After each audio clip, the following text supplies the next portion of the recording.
I guarantee you everybody's going 2 for 2 at the top, Trevor Lawrence and then Zach Wilson. The question becomes the other quarterbacks. You have Mac Jones of the 49ers at 3. Let's fast forward to 8 and 9. There's 8.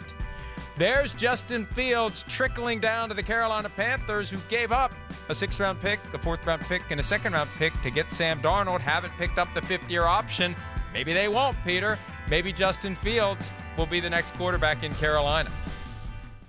I think it was pretty interesting that Carolina somehow, someway, I mean, everybody, me included, reported after the Sam Darnold trade that it was likely that they were going to pick up that option. They haven't picked it up. I don't think that is a coincidence. I think clearly if they draft a quarterback number 8, Sam Darnold is going to be a Carolina Panther for 1 year. And so we'll see what happens. Now, why did I put Justin Fields there? I think there's a couple of people in the NFL right now who know people inside the Panthers well, who have told me that they really like Justin Fields. Now, what does that mean? It's hard to say because, as we talked about earlier, all these rookie GMs, one of whom is Scott Fitterer, there's no book about who they're going to pick or what they like or what they've done in the past at particular times. So I don't know what they're going to do. But I do think that Justin Fields, for the deep strike capability that he is going to show, for the toughness that he has shown, he is the kind of guy who I think can have a long and successful career in the NFL.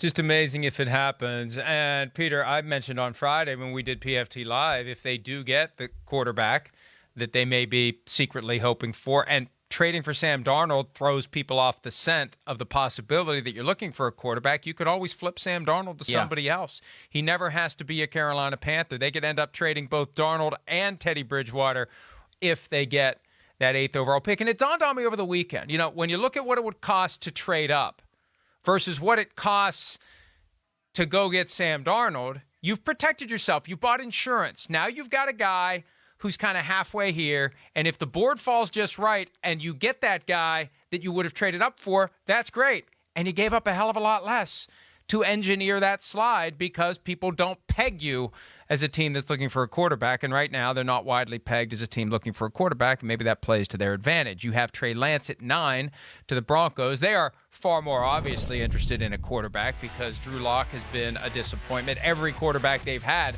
for the past 10 years other than Peyton Manning has been a disappointment.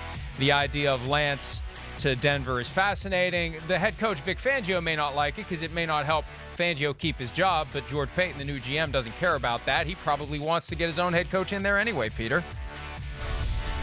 Here's the thing. You know, there is no pressure on George Payton or Vic Fangio to get a quarterback this year.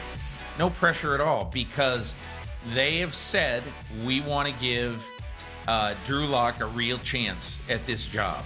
So if they don't have an opportunity to take one of the quarterbacks, they'll play Drew Lock, and he's going to have to play great for them to not pick a quarterback next year.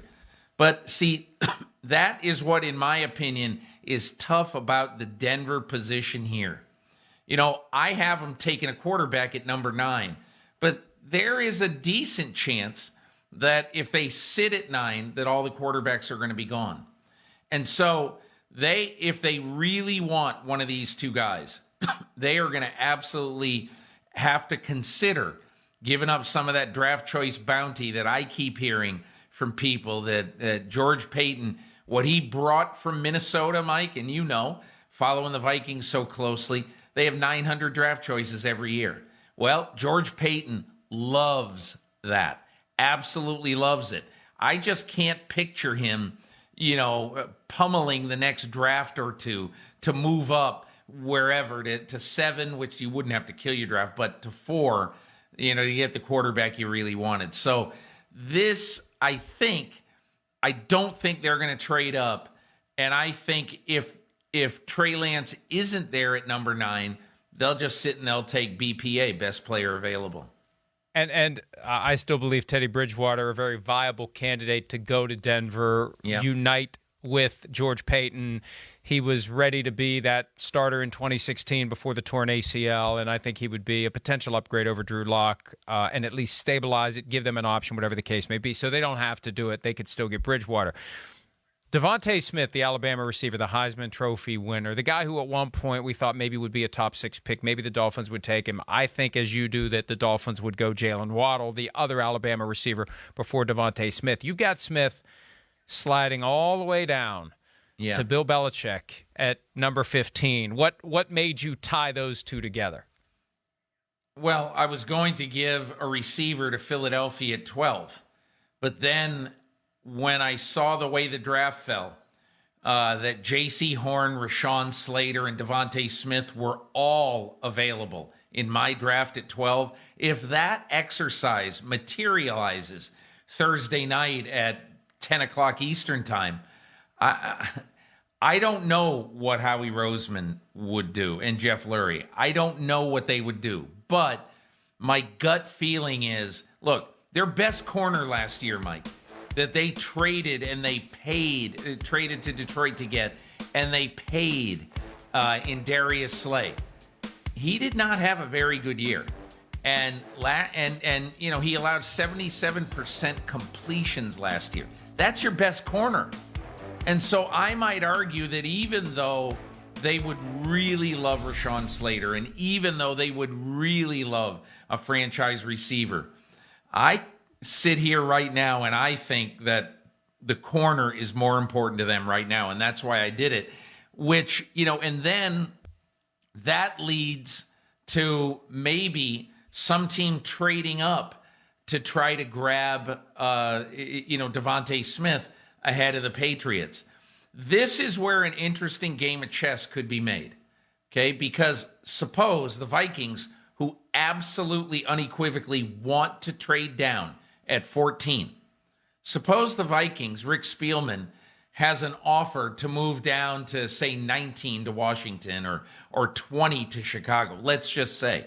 Then he picks up the phone and calls Bill Belichick with 4 minutes left on the clock and says, hey, by the way, I've got a very good offer, and somebody is going to come up, and I think they're coming up for Devontae Smith. And if you want Devontae Smith, I'm going to need your 3rd-round pick. And so, again, I'm inventing that out of whole cloth, but I'm saying that, to me, this could be a really interesting scenario if Devontae Smith is available around 13 or 14. Yeah, you know, and Sims and I were kicking that same idea around, not that the Vikings would flip-flop with the Patriots, but that someone below the Patriots, if Devontae Smith is there after 10, could spring up into that 11 to 14 window and try to take him. And Peter, I really wish the Chiefs hadn't traded away pick number 31, because wouldn't that be something if they ended up with Devontae Smith? They would and do Tyreek it. Hill They and absolutely, unequivocally would do it. And that would Mike, be something. You're right. Because remember, Mike, last year, I reported this after the draft. The Chiefs, or I actually reported in my mock draft last year, the Chiefs had interest. If Henry Ruggs started to fall a little bit, the Chiefs had interest in jumping up to try to grab Henry Ruggs, which seemed insane. But that is how much they value speed. That is how much they value game-breaking receivers. And the one thing, the Chiefs won't talk about this, but the one thing they also think about is these are slight guys in many cases. They get hurt. So they're not all going to play full seasons. And so if Sammy Watkins is out, well, you're hoping that Tyreek Hill is in. And if Tyreek Hill is out, you're hoping that McCole Hardman is in. So they know that you need depth at these slight, very sprightly, great receivers who are smaller people. Hi, I'm Mike Tirico, and thanks for watching. Make sure to hit subscribe for the latest news and highlights from NBC Sports.